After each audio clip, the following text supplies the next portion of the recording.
Chers amis oyonnaxiennes, chers amis oyonnaxiens, j'ai souhaité maintenir ce rendez-vous hebdomadaire car je mesure combien vous êtes demandeurs d'informations sur le Covid si j'en juge les 100 000 vues de notre dernier post Facebook. C'est important pour moi que nous puissions garder ce lien car j'entends aussi votre inquiétude liée aux annonces gouvernementales qui portent parfois à confusion, du moins dans le déploiement sur notre ville. Dès le début de la crise, nous avons été proactifs et nous avons essayé d'anticiper au mieux les difficultés qu'il nous fallait affronter, et ce, jour après jour. C'est ainsi que nous avons pu soutenir notre centre hospitalier en veillant à ce qu'ils puissent trouver le matériel de protection nécessaire à leur activité. Proposer des mesures d'accompagnement à notre commerce en versant une subvention exceptionnelle de 150 000 € au pôle du commerce.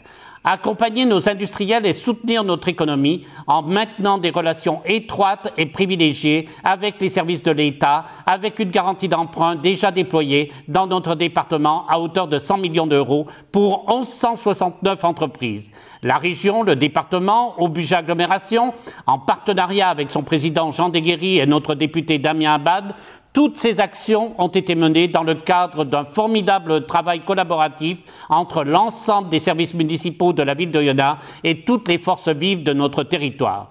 Nous sommes tous mobilisés pour que la reprise se fasse dans les meilleures conditions possibles, mais tout comme vous, nous avançons au fur et à mesure des annonces du président et du gouvernement. Aujourd'hui, une date résonne inlassablement dans la tête de tous les Français, celle du 11 mai. Cette date a été annoncée comme celle d'un déconfinement que l'on sait progressif, mais je sais, comme mes concitoyens, que la vie ne reprendra pas son cours comme avant la pandémie que nous traversons. Nous avons orienté notre action municipale sur l'urgence d'une reprise économique, car elle sera déterminante pour la survie de notre vallée.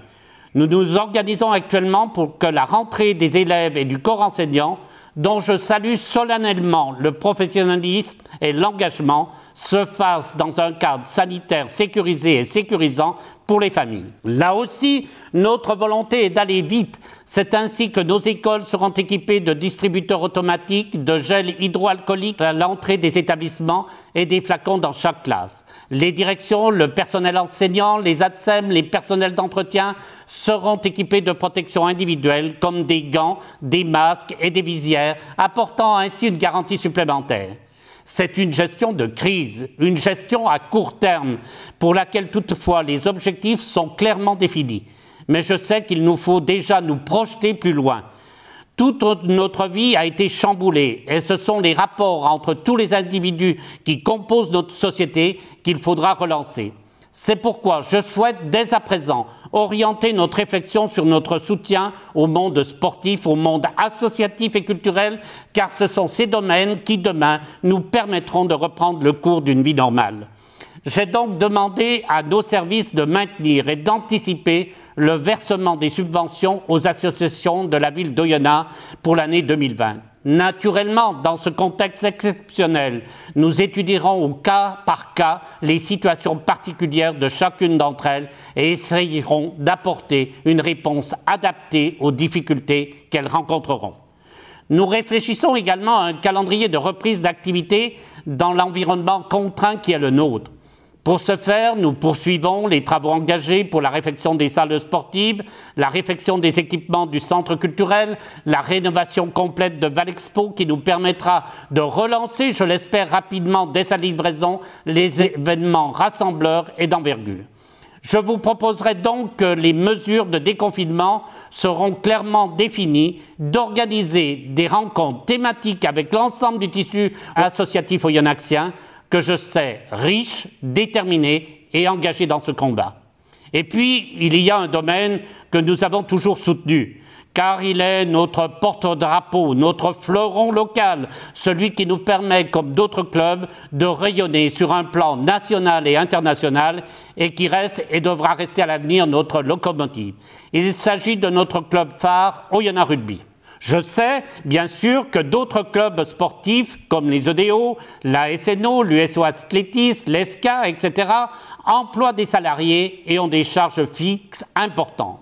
Ils seront également impactés. Nul besoin de vous rappeler la particularité d'Oyonnax Rugby, qui repose plus que sur des investisseurs, sur des hommes et des femmes passionnés, sur une identité forte, sur des valeurs sportives plus que financières. Les conséquences seront, à n'en pas douter, importantes. La survie du club et des emplois liés est en jeu. C'est pourquoi j'ai souhaité m'entretenir rapidement avec les dirigeants pour à la fois dresser et partager un bilan, mais surtout décrire conjointement quelles solutions d'avenir nous pourrions envisager avec pour unique but la sauvegarde et le maintien dans le championnat Pro D2 de notre club mythique. Vous voyez, j'ai souhaité une allocution résolument optimiste, empreinte d'espoir, tournée vers l'avenir, car c'est notre destinée commune qui est en jeu. Toutefois, je me dois de vous rappeler que ce futur que nous rêvons tous positif se joue maintenant et qu'il faut continuer à respecter strictement les mesures de confinement. Je compte sur vous et je vous en remercie.